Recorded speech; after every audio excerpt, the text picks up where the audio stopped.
let's talk Brockhampton, man. I know Yeah. that we both got a chance to listen to their newest album. For a little bit of context, for those that don't know about Brockhampton that are listening, they are a boy band founded in San Marcos, Texas, and the album we'll be talking about, Roadrunner, New Light, New Machine, is their sixth studio album. They're called a boy band, but they dabble in lots of genres, including pop, rap, rock, and they're very experimental, very unique. So Yeah. I wanted to, before we dive into like a track by track breakdown and a review, I wanted to get your overall thoughts on Roadrunner, New Light, New Machine. Oh, Brockhampton. So before I get into my overall thoughts, I appreciate that introduction to them, and I have to thank you for putting me onto Brockhampton. You tried to put me onto Brockhampton like 4 years ago, 3 years ago, and I was just like, Brock, what? Whatever. You know. Okay, cool. Brockhampton, what a name for a band. Okay, and then I listened to a song. I'm like, who am I supposed to be rooting for this song? I don't even know who I'm listening to. Like from track to track, I don't know who this is. I don't know why I should like his verse. I just couldn't get it at the time. And then slowly but surely over the last couple of years, I would hear a song from your playlist, and I would be like, oh, that's Brockhampton? Okay. I kind of dig this song. You know, I heard Boogie a couple times. I'm like, yo, Boogie can go. You know, it's like a nice snippet. Everybody in the band really kind of got a little bit of shine in that song, so you can get like a strong snippet of who each of them are. And then I kept listening to song after song, and I realized this is like last year. I'm like, oh man, this group is talented, and they're very fun to listen to. I'm really digging them. And so I say all that to say that this project really exemplified who they are as a group, and it really exemplified all the different dimensions that they're able to use to make a compelling project from start to finish. Overall, I really thought it was a good project. And what I appreciate most about what they're able to do is that they're able to really maximize the abilities of each member of the group. You know, like I can't remember how many individuals are a part of the collective, but they all have something dope to contribute to this project. I think what the project is 12 tracks long. So whether it's Bareface singing on Dear Lord, whether it's, Merlin, being a wild card, Matt Champion, delivering strong verses, Don delivering really strong verses throughout the whole project, Kevin the Abstract, being very strong lyrically, Joba with his rhymes or with his singing and vocals, the production team just always, every song is something new, something slightly different, and just playing around with so many different themes. They're so adept at just capturing multiple styles and sounds, but it's still feeling like a coherent project that has some kind of theme to it, Right. and just very emotional, very grounded, very thought-provoking, and also a lot of fun. Like I had a lot of fun listening to the album, bumping through it a couple times, or the amount of times that I've listened to it. So yeah, it was a great project in my eyes overall. I definitely agree, bro. I think that with Brockhampton, I think Saturation 2 was the first project that I listened to by them. It was it was like nothing I'd ever really heard before. Whether you're talking about Kevin Abstract and his verses and him being one of the first openly gay rappers that I had ever heard on a track, and how bold and almost brazen he was about his sexuality. I thought that Yeah. was really refreshing. And like you said, they have so many different members, but they're all so different. So they're able to combine their differences and make a cohesive sound with, like you said, which is a weird phenomenon, but I think they're really diverse. They're daring. They're really fearless in terms of their willingness to try anything sonically. Um, they're really good at making experimental music more accessible and more catchy for listeners in terms of their soundscapes. Yeah. And like you can not like a Brockhampton album, but I definitely don't think that you'll be bored. Yeah. So that's kind of what I get from them as a group. But as far as Roadrunner, New Light, New Machine, I think this might be my favorite release by them so far. It's early, but I think Yeah. it's in contention for my favorite release by them. It's like you alluded to earlier, it's a more mature and realized version of their sound. We Yeah. saw it with their last release, Ginger, in terms of their subject matter and their sound maturing, but I think that's more of a continuation of this. Um, yeah, even just with their features on the album as well, like they're expanding into getting more bigger name features and bringing people into that Brockhampton sound. Like even if you want to talk about, BUZZCUT, opening with that loud siren filled beat, it's a more like intricate, polished sound than say a boogie like we talked about earlier, which is a little bit more simple. And then you got a really great verse from Danny Brown, who's like one of my favorite feature rappers now. Yeah. And you have that really interesting transition towards the end, and it just completely changes into a new song that also fits the first half. And it's kind of Yeah. it's a really good, like if you were to tell someone to listen to a Brockhampton song to get an idea of what they were as a group, that's probably one of the songs that you can point to in terms of the beat switch. And it's kind of a really good representation of what their sound is overall. So what are some Yeah. standout tracks for you? Oh, I mean, legitimately, bro, like I would say about 5 to 7 straight up bangers that touched on different genres that I enjoyed about it. Like this song, the album goes from feeling like a Wu-Tang project in some songs to feeling like a NSYNC project in others. And they do That's it the in Brockhampton experience. it really is. It's like, oh man, like you get on a song like Windows or like BUZZCUT, and you're feeling like, man, this is dope. Like these verses are banging. You hear "Go Merlin, Go Merlin, Go Merlin." Like that was my jam. His verse on that song was fire. And you see his kind of growth as an artist and him really coming into his own and just being a wild card, but being so entertaining. Kevin's verse on BUZZCUT was so good. And then the chorus and on that song was fire. JPEG Mafia coming in on Chain On, and that song was good. And then Don't Shoot Up the Club, like that. Oh my goodness, I enjoyed that song so much. And me being an ASAP fan, I also really enjoyed Count on Me. Like his verse on that was smooth and was just dope. Then you switch it to a song like what was that other song I liked? It was that song, I think, where they spoke about, I think it sounded like an NSYNC song. Let me see if I can find it real quick.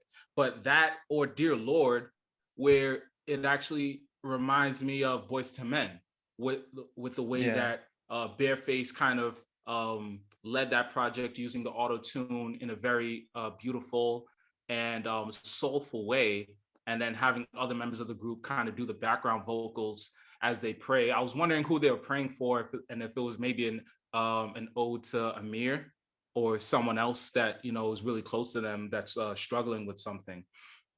Might have been Joba.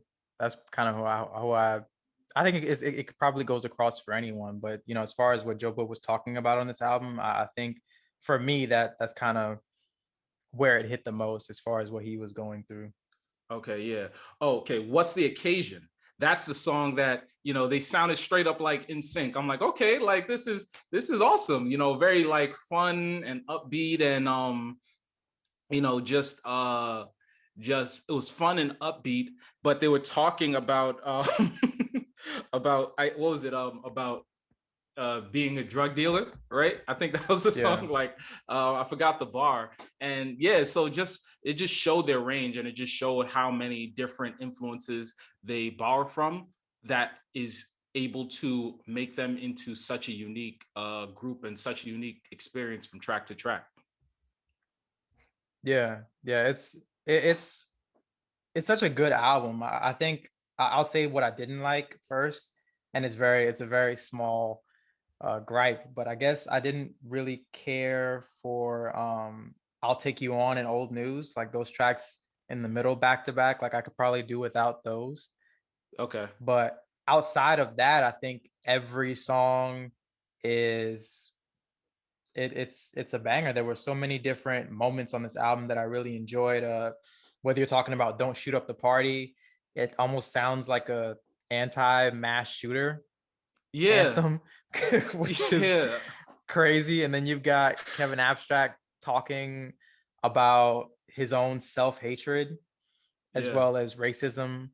And it was just a really interesting juxtaposition between the 2 points in terms of, what we deal with as a country in terms of racism and violence. It was kind of this picture of all of the ills of America in a way, not all of them, but some of the ills of America. I thought that was a really interesting way to look at it. And of course, you talked about Dear Lord.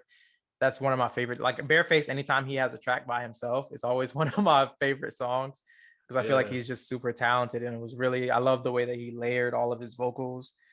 And there were so many different standout lines and bars. On Windows, you have Don McLennan kind of musing about his life, and he said, and incarceration, and he also says about himself, it kind of struck me. He said, my pen could be a fortune teller or an ATM.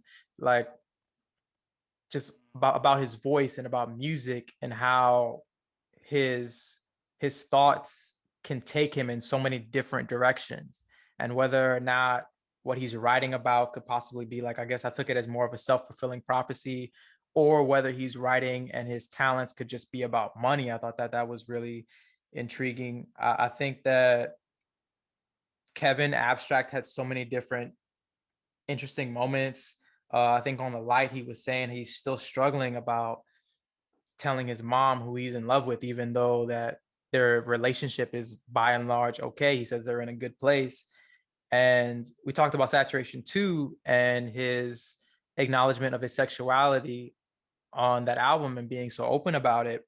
But a line that really struck me from the light was where he said he told the world who he was before he got to know Ian, which is his real name. So it's like Mm. he's telling the world about who he is before he even himself realizes who he is. So that was a really intriguing moment. But there were so many heavy moments, and I think the heaviest moment for me was the light part 1 and 2, Yes. I especially was when just you about to talk say that. about Joba and him dealing with his father's suicide. And he starts on the light where he's describing it in vivid detail, and it's like a really uncomfortable listen, the way he literally paints a picture of what the scene of his father's suicide looked like. And that like really struck a chord with me in terms of what he was going through on this whole album. And he kind of, he's a member that you see a lot of times a little bit more in the background, especially early on in their career, but he's like inched more and more up to the forefront, and he's really front and center on this album. And then you have him on the light part 2, and it's less of him reacting to his father's passing and then more of him trying to reconcile with his feelings. And one line that really, really struck me and really, really got to me is that he said, in regards to his father's suicide, he said, when that hammer pulled back, did you think of me? And that Mm. really like hit me hard, because it's like, how many, I've never personally experienced having someone close to me commit suicide, but how many people that has happened to, how many times have they wondered, was that person thinking about me in that moment? So to have that be his father as well, like, it was just really, really impactful to me. So like I think that they're maturing in terms of their sound, but they are really, really maturing in terms of their openness in their subject matter and how they express it. So the Yeah. light, part 1 and 2 really, really stood out to me as an evolution in what Brockhampton is, but it was a really, really touching moment on the album for me. Yeah, and I totally agree because it's that kind of growth that I love to see in musicians. And the fact that they're able to put that on wax and talk about it in that way means that they're also growing as human beings, and they're growing in terms of what they're comfortable with and acknowledging the traumas of their past. And I think that's a path that we all kind of embark on. And so when you can encapsulate that in your music, you're better able to empathize with the artist, and it connects to your soul a lot more. So hearing all of that and hearing all that openness, hearing all that acknowledgement of your trauma is really refreshing. But to make to put that in the midst of something that's you know, entertaining and something that bumps in the whip and something that engages you, it's really, it really cuts to, it really shows the layers and the depth that they're able to um show in their artistry. And it just has me wanting more, you know. It has me wanting more. It has me wanting to see them just continue to create and continue to just to make more and more stuff. And I really have to like give another shout out to their production team, man. Those Yeah, yeah. guys I want to touch on are, that too. That was dope. they are able to craft such unique um sounds to again showcase the skills of each member. And I love how the group is from a song structure perspective, how they creatively use things like choruses and bridges and interludes um, in order to feature different members of a song. So even if, you know, Don might be getting or Kevin might be getting a lion's share of a song, you know, you might use a Matt in the chorus, you might use a Marilyn in the hook, you might use a Marilyn in the interlude, you might use Job or Bareface or someone else. And they're able to weave them into the song in such creative ways, so you still feel like everybody's fingerprint is somehow on that project. But yeah, tell me more about what you think of the production. Yeah, it was super, super varied. I think that we talked about it earlier, but their ability to jump from genre to genre sometimes and still have it sound like Brockhampton is is really unique to me. I think that uh you have What's the Occasion? It starts out a song that starts out kind of one way, but it almost delves into like a pop rock sound towards the Yeah. end once you have that the choir chorus at the end. And they really leaned in a lot with guitar on this album as well. uh Even if you look at something like When I Ball, like the Yeah. instrumental, it was so pleasant. It was such a pleasant, unique instrumental. It's actually produced by Chad Hugo of the Neptunes and Rex Orange County, but it almost reminded me of like an old Elton John song Okay. for some reason. Like the I guess like orchestral sounds of it, like it, like if it without the if you take the drums out, it almost sounds like an Elton John song to me. And it was really almost a nostalgic sound. So, Mm, and then to pair that with Dom and Matt reflecting kind of on their past and their future goals, it was a very fitting like marriage of sounds. But yeah, like you said, shout out to their production team. They have a really, really unique, distinct sound going, and I'm really, really looking forward to what their next project is going to sound like. I guess we'll just close it out and let's go with, what are your three favorite tracks? so three favorite tracks. Ooh, I think I have to say Dear Lord. Dear Lord was really special. That cut deep on me. Um I then have to say, for right now, I'll say Dear Lord, um BUZZCUT. BUZZCUT was so much fun. And Don't Shoot Up the Club. Those were just like I every time I listen to this album, I have to play those songs and I have to hear that sound. I just Yeah. need to, you know. Yeah, that's really what I enjoyed in this album. Yeah, mine How is about you? similar. I'll definitely go BUZZCUT for sure. Um, and I think Dear Lord is one of my favorites as well. And then my third favorite is gonna be The Light Part 2. Okay. Yeah. But Yeah, yeah, man. great project from America's favorite boy band, and we're looking forward to more from you guys. I think I heard that this is going to be their second to last album as a group for a while, or at least for the foreseeable future. I think they have one coming out later this year, but I'm looking forward to their next album and to what they're going to do individually. So that'll be fun. Yeah. It's gonna be a blast. I can't wait to, man. Yeah, and Guaranteed to be interesting, whatever it whatever it is.